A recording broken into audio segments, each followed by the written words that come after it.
નમસ્કાર, પ્રણામ, સ્વાગત છે તમારું અમારી યુટ્યુબ ચેનલમાં। મિત્રો, આજની કહાનીનું નામ છે વૃદ્ધાવસ્થાની સચ્ચાઈ। મિત્રો, આ કહાની સાંભળ્યા બાદ તમે તમારા આંસુને રોકી નહીં શકો, એટલા માટે તમને વિનંતી છે કે આ કહાનીને અંત સુધી ધ્યાનથી સાંભળજો અને પસંદ આવે તો વિડીયોને લાઈક, શેર અને નવા હોય તો ચેનલને સબસ્ક્રાઇબ જરૂરથી કરજો। તો ચાલો શરૂ કરીએ આજની કહાની। રાહુલ કાજલને કપડાં પહેરતો પહેરતો કહેવા લાગ્યો કે કાજલ, જલ્દી તૈયાર થઈ જા, આપણે બહાર જવામાં મોડું થાય છે અને બાળકોને કહી દે રમવાનું બંધ કરે અને ફટાફટ તૈયાર થઈ જાય। કાજલે કહ્યું, અમે તો તૈયાર જ છીએ, પરંતુ તમે તો એવી રીતે તૈયાર થયા છો કે જાણે આ પાર્ટી તમારા સન્માનમાં રાખવામાં આવી હોય। એટલે રાહુલ ખુશ થઈને કહેવા લાગ્યો કે હા, આજે મારી ઓફિસમાં કામ કરવાવાળા જેટલા પણ વૃદ્ધ લોકો છે, જેમની ઉંમર 75 વર્ષથી ઉપર છે, એમને બોલાવ્યા છે અને એ બધા જ લોકોને સન્માનિત કરવામાં આવશે અને એમને પૈસા આપીને પુરસ્કાર આપવામાં આવશે। અને સાથે સાથે અમુક એવા લોકોને બોલાવવામાં આવ્યા છે જેમણે સમાજ માટે કંઈક કર્યું છે અને આ બધાને સન્માનિત કરવા માટે આપણા શહેરના ડીએમ સાહેબ આવી રહ્યા છે। એટલે તું હવે વાર ન લગાવ અને જલ્દીથી તૈયાર થઈને આપણે નીકળી જઈએ। ત્યારે જ બાળકો રમતા રમતા રૂમમાં આવ્યા અને રાહુલે જોયું તો બાળકો તો હજુ તૈયાર થયા નહોતા। એટલે રાહુલ તેને ખીજાયો અને કહેવા લાગ્યો કે ફટાફટ તૈયાર થઈ જાઓ, આપણે 5 મિનિટમાં નીકળવાનું છે। રાહુલ અને કાજલ 5 મિનિટમાં બાળકોને તૈયાર કરી અને પોતાની કારની ચાવી લઈને બહાર આવ્યા। કારમાં બેસીને એ જગ્યાએ પહોંચી ગયા જ્યાં વરિષ્ઠ લોકોના સન્માનમાં પાર્ટી રાખવામાં આવી હતી। જ્યારે આ બંને ત્યાં પહોંચ્યા અને જોયું કે આ તો ખૂબ મોટું ભવન છે અને એને સારી રીતે સજાવવામાં આવ્યું છે। ચારે બાજુ પોલીસ ઊભી છે, કેમ કે આજે ડીએમ સાહેબ આવવાના છે। રાહુલ અને કાજલે પણ ભવનની અંદર એન્ટ્રી કરી અને પોતાની સીટ પર જઈને બેસી ગયા। હવે ધીરે ધીરે પ્રોગ્રામ શરૂ થયો। ડીએમ સાહેબ સ્ટેજ પર આવ્યા। તમામ લોકોએ તાળીઓની સાથે તેમનું સ્વાગત કર્યું। ધીરે ધીરે ઓફિસના વરિષ્ઠ લોકોને પુરસ્કાર અને સાથે સાથે પૈસા આપીને સન્માનિત કરવામાં આવ્યા। અંતમાં ડીએમ સાહેબ વરિષ્ઠ લોકોના સન્માનમાં થોડા શબ્દો બોલે છે અને કહે છે કે આજે હું એક એવા વ્યક્તિ સાથે તમારી મુલાકાત કરાવવાનો છું જેમણે સમાજ માટે અને વરિષ્ઠ લોકો માટે ઘણું બધું કર્યું છે અને વૃદ્ધ લોકો માટે તો એ એક દેવદૂત સમાન છે। હું એક વૃદ્ધાશ્રમમાં એમને મળ્યો હતો। એમને મળીને હું ખૂબ જ પ્રભાવિત થયો છું। વૃદ્ધાશ્રમમાં રહીને પણ આ દાદાજીએ પોતાનું એક પુસ્તક લખ્યું છે અને પોતાની જિંદગીના અનુભવોનું આ પુસ્તક જેને વાંચીને દરેક વ્યક્તિ કંઈક ને કંઈક શીખી શકે છે। તો હું દાદાજીને આગ્રહ કરું છું કે તમે સ્ટેજ પર આવો। ત્યારે જ સફેદ રંગનો કુર્તો પાયજામો પહેરીને 75 વર્ષના શ્યામલાલજી પોતાની ખુરશી ઉપરથી ઊભા થયા અને સ્ટેજ પર આવીને ડીએમ સાહેબ પાસે ઊભા રહી ગયા। ત્યારે ડીએમ સાહેબે શ્યામલાલજીના ચરણ સ્પર્શ કર્યા, આશીર્વાદ લીધા। પરંતુ રાહુલ અને કાજલ આ બધું જોઈને દંગ રહી ગયા અને બંને એકબીજા સામે જોવા લાગ્યા, કેમ કે શ્યામલાલજી કોઈ બીજું નહીં પરંતુ રાહુલના પિતા અને કાજલના સસરા હતા।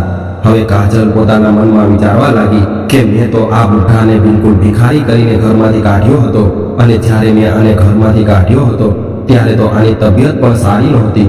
ત્યારે તો એવું લાગી રહ્યું હતું કે આ બુઢો 2-5 દિવસમાં મરણ પામશે, પરંતુ આ બુઢો તો અમારી સામે તંદુરસ્ત થઈને ઊભો છે અને ફક્ત ઊભો જ નથી પરંતુ ડીએમ સાહેબના હાથે પુરસ્કાર લઈ રહ્યો છે।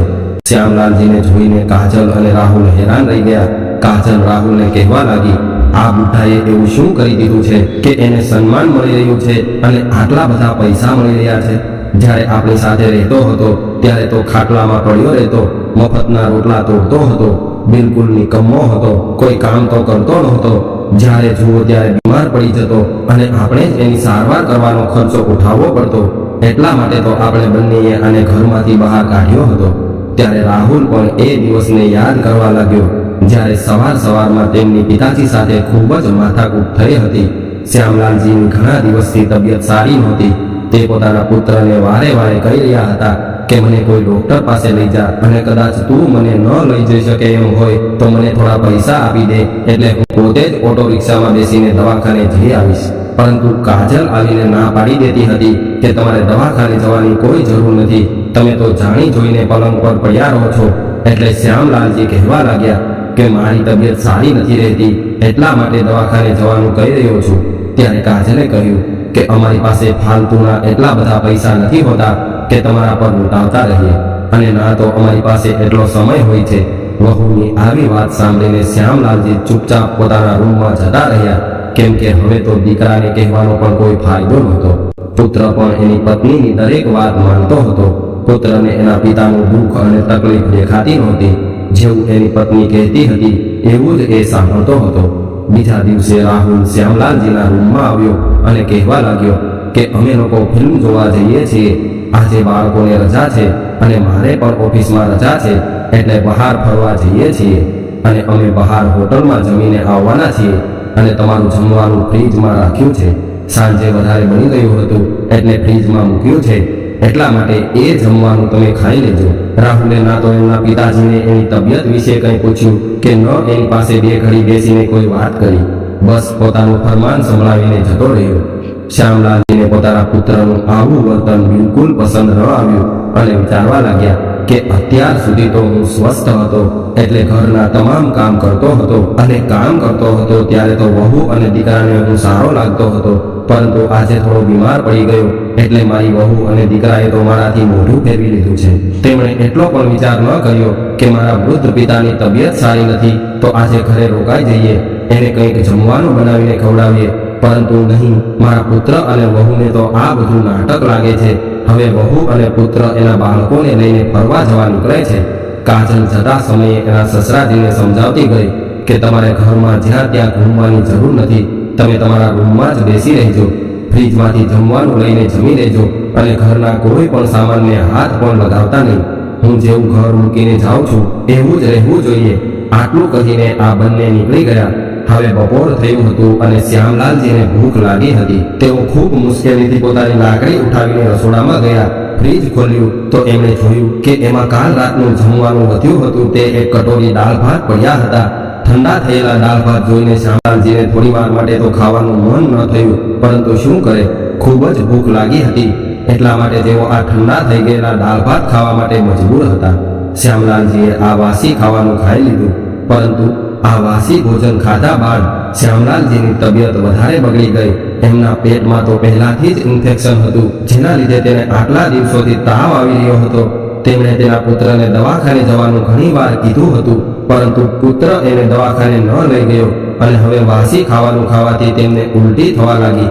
જ્યાં સુધીમાં તે વોશરૂમમાં પહોંચે ત્યાં તો એને ઉલટી થઈ ગઈ હતી. હવે ઉલટી થવાના લીધે રસોડું ખરાબ થઈ ગયું. આસપાસમાં સામાન પડેલો હતો તેને પણ ચાંટા ઉડ્યા. આ જોઈને શ્યામલાલજી રસોડામાં સફાઈ કરવા માટે સાવરણી અને પોતું લઈને આવ્યા. ત્યાં તો એનો પુત્ર અને વહુ પણ મૂવી જોઈને આવી ગયા. કાજલે આવીને જોયું કે આખા ઘરને આ બુઢાએ ખરાબ કરી દીધું છે. આજુબાજુમાં મૂકેલી તમામ વસ્તુઓને પણ ખરાબ કરી દીધી છે. આ જોઈને કાજલને ખૂબ જ ગુસ્સો આવ્યો અને તે ચિલ્લાવા લાગી અને શ્યામલાલજીને કહેવા લાગી કે નીકળી જાઓ અત્યારે ને અત્યારે મારા ઘરમાંથી બહાર. તમે તો આખા ઘરને ગંદુ કરી રાખ્યું છે. હું તમને કેટલા સમજાવીને ગઈ હતી કે ઘરને ગંદુ નહીં કરતા, પરંતુ તમને તો કોઈ વાત સમજાતી જ નથી. ત્યારે શ્યામલાલજી રાહુલ તરફ કંઈક કહેવાની દ્રષ્ટિથી જોવા લાગ્યા, પરંતુ રાહુલ પણ શ્યામલાલજીને ચિલ્લાઈને કહેવા લાગ્યો કે તમને કહ્યું હતું કે તમે તમારા રૂમમાં જ રહેજો, તો પછી બહાર નીકળવાની શું જરૂર હતી? તમે તો આખા ઘરને ગંદુ કરીને રાખી દીધું છે. તમારી તો જરાક તબિયત ખરાબ થાય એટલે તમે આખા ઘરને માથા ઉપર ઉઠાવી લ્યો છો. હવે મારાથી તમારા આ રોજ રોજના નખરા નથી સહન થતા. તમે તો શાંતિથી જીવતા નથી અને અમને પણ શાંતિથી જીવવા દેતા નથી. આનાથી તો સારું હોત કે માની જગ્યાએ તમે મરી ગયા હોત.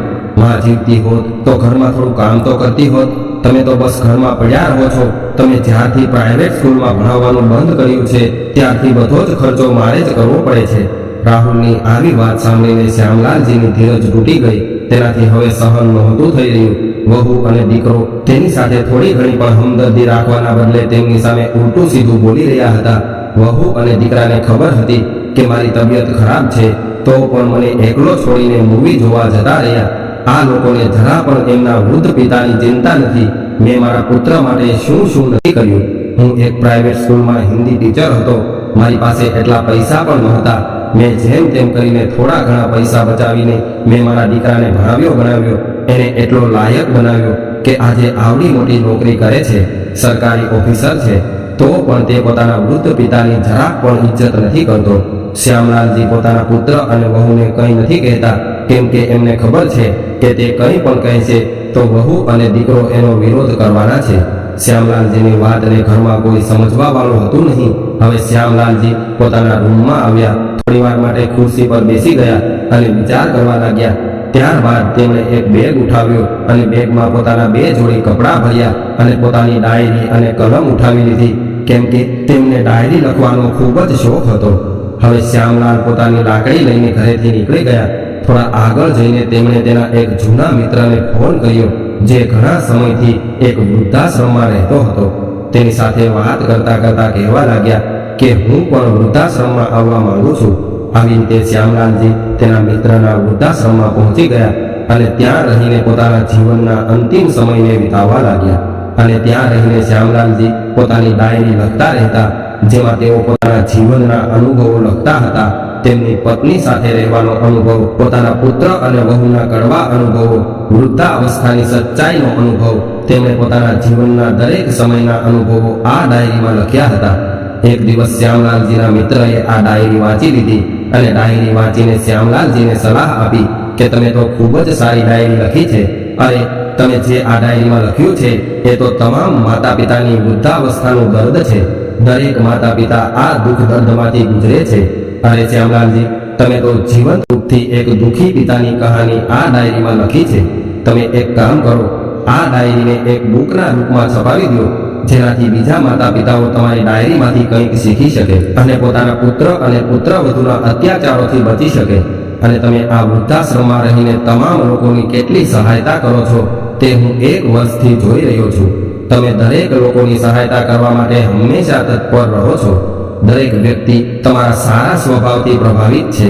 આટલી મોટી ઉંમર હોવા છતાં પણ તમે ખૂબ જ તંદુરસ્ત છો અને હંમેશા દરેક લોકોને સકારાત્મક રહેવાની સલાહ આપો છો અને દરેક લોકોનું મનોરંજન કરો છો. હવે શ્યામલાલજીને તેમના મિત્રની વાત પસંદ આવી અને બીજા દિવસે તે પોતાના મિત્ર સાથે પોતાની ડાયરીને એક બુકના રૂપમાં છપાવવા માટે નીકળી ગયા. થોડા દિવસ બાદ આ બુક છપાઈ ગઈ અને માર્કેટમાં આવી ગઈ. ધીરે ધીરે આ પુસ્તક એટલું બધું ધૂમ મચાવવા લાગ્યું કે દરેક વ્યક્તિ આ પુસ્તક ખરીદવા માંગતો હતો. આ પુસ્તકનું નામ શ્યામલાલજીએ વૃદ્ધાવસ્થાની સચ્ચાઈ રાખ્યું હતું. તમામ લોકો આ પુસ્તકને ખૂબ જ પસંદ કરી રહ્યા હતા. હવે ધીરે ધીરે શ્યામલાલજીનું ખૂબ જ નામ થવા લાગ્યું હતું અને આજે તો એ સ્થિતિએ પહોંચી ગયા હતા કે શહેરના ડીએમએ ખુદ શ્યામલાલજીનું નામ એક વરિષ્ઠ વ્યક્તિઓના લિસ્ટમાં સન્માનિત કરવા માટે લીધું હતું. નમસ્કાર દોસ્તો, આવા અવાજ સાથે શ્યામલાલજીએ હાથમાં માઇક લઈને સ્ટેજ પર બોલવાનું શરૂ કર્યું ત્યારે તમામ લોકોનું ધ્યાન શ્યામલાલજી તરફ થયું. રાહુલ અને કાજલ પણ શ્યામલાલજીને જોવા લાગ્યા. હવે શ્યામલાલજી કહેવા લાગ્યા કે મેં જે પુસ્તક લખ્યું છે એ પુસ્તક જ નથી, પરંતુ એક હકીકત છે. આજના સમાજમાં ઘણા બધા ઘરોમાં માતા પિતા સાથે દુર્વ્યવહાર થાય છે. તમામ સંપત્તિ, તમામ પ્રોપર્ટી માતા પિતાની કમાયેલી હોય છે, પરંતુ બાળકો જ્યારે મોટા થાય છે ત્યારે મા બાપની તમામ પ્રોપર્ટી તેની પાસેથી ઝૂંટવી લે છે અને મા બાપને પોતાના જ ઘરમાંથી કાઢી મૂકવામાં જરા પણ વિચાર નથી કરતા. હું પણ આ બધી જ પરિસ્થિતિઓમાંથી ગુજરી ચૂક્યો છું. શ્યામલાલજી હવે આગળ કંઈ નથી કહેતા અને ધન્યવાદ કરતા કહેવા લાગ્યા કે તમે બધા લોકો આ પુસ્તકને એકવાર જરૂર વાંચજો, તમને ખૂબ જ પસંદ આવશે. હવે ડીએમ સાહેબ પણ શ્યામલાલજીની ખૂબ જ પ્રશંસા કરવા લાગ્યા અને ડીએમ સાહેબે ખુદ શ્યામલાલજીના આ પુસ્તકનું પ્રમોશન કર્યું અને સાથે સાથે તેમને પુરસ્કાર અને પૈસાના રૂપમાં 20 લાખ રૂપિયા આપ્યા. જ્યારે રાહુલ અને કાજલે 20 લાખ રૂપિયાનો ચેક શ્યામલાલજીના હાથમાં જોયો તો આ બંનેની આંખોમાં લાલચ જાગવા લાગી. ફરીવાર આ બંને એકબીજા સામે જોવા લાગ્યા અને અંદરો અંદર ઈશારા કરવા લાગ્યા. હવે આખો પ્રોગ્રામ સમાપ્ત થયા બાદ તમામ લોકો ઘરે જવા લાગ્યા ત્યારે રાહુલ અને કાજલ શ્યામલાલજી પાસે આવ્યા. એટલે શ્યામલાલજી પુત્ર અને પુત્રવધૂને સામે જોઈને આશ્ચર્યમાં પડી ગયા, પરંતુ શ્યામલાલજીના મનમાં એના દીકરા અને વહુ પ્રત્યે અમુક કડવી યાદો પણ હતી, પરંતુ તેમણે તેના પુત્ર અને પુત્રવધૂને માફ નહોતું કર્યું. એટલા માટે તેઓ દીકરા અને વહુને જોઈને પોતાનો રસ્તો બદલીને બીજી તરફ ચાલવા લાગ્યા. ત્યારે જ કાજલ અને રાહુલે શ્યામલાલજીના પગ પકડી લીધા અને કહેવા લાગ્યા કે પિતાજી, અમને માફ કરી દો, અમારાથી ખૂબ મોટી ભૂલ થઈ ગઈ હતી. હવે તમે અમારા ઘરે આવો અને અમારી સાથે રહો. અમે તમારું ખૂબ જ ધ્યાન રાખશું. અમને અમારા કરેલા પર ખૂબ જ પસ્તાવો થઈ રહ્યો છે. તમે ઘરની બહાર એકલા કેવી રીતે રહેશો? અને હવે તો તમારી પાસે આટલા બધા પૈસા છે અને તમે આટલા વૃદ્ધ થઈ ગયા છો. સમાજમાં અલગ અલગ પ્રકારના લોકો રહે છે. ખબર નહીં કોઈની ખરાબ નજર તમારા પૈસા પર પડી જાય એટલે તમે કેવી રીતે સંભાળી શકશો? એટલા માટે તમે તમારા પુત્ર અને પુત્રવધૂના ઘરે આવો.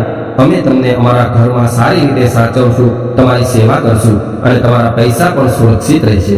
પરંતુ શ્યામલાલજી પોતાના દીકરા અને વહુને સારી રીતે જાણતા હતા, એટલે તેમણે કહ્યું કે વહુ, તમારે મારા પૈસાની બિલકુલ ચિંતા કરવાની જરૂર નથી. મેં તો પહેલાથી જ વિચારી લીધું છે કે મારે મારા પૈસાનું શું કરવાનું છે. હું અત્યારે જ્યાં રહું છું ત્યાં જ મારા બધા જ પૈસા લગાવી દઈશ. અને રહી વાત મારી ચિંતાની, તો હવે 1 વર્ષ બાદ તમને મારી ચિંતા થઈ રહી છે. આ 1 વર્ષ સુધી તમે બંને ક્યાં હતા? જે દિવસથી હું ઘરેથી નીકળ્યો છું એ દિવસથી તમે બંનેએ મને એક વાર પણ શોધવાની કોશિશ પણ નથી કરી. એક વાર પણ એવું નથી જાણ્યું કે તમારા પિતાજી જીવતા છે કે મરી ગયા છે. અને આજે મારા હાથમાં તમે 20 લાખ રૂપિયા જોઈને તમને મારી ચિંતા થવા લાગી છે. શ્યામલાલજીની આવી વાતો સાંભળીને દીકરા અને વહુને શરમ આવવા લાગી. શ્યામલાલજી તેના દીકરા અને વહુને છોડીને આગળ નીકળી ગયા. દીકરો અને વહુ શ્યામલાલજીને જતા જોઈ રહ્યા. હવે આ બંનેને એવું લાગી રહ્યું હતું કે તેના હાથમાં આવેલા પૈસા છટકીને જતા રહ્યા. હવે શ્યામલાલજી કારમાં બેસીને પોતાના વૃદ્ધાશ્રમમાં જતા રહ્યા. વૃદ્ધાશ્રમના તમામ લોકો શ્યામલાલજી પર ગર્વ કરી રહ્યા હતા કે ડીએમ સાહેબે પુરસ્કાર આપ્યો છે અને સાથે જ 20 લાખ રૂપિયા પણ આપ્યા છે.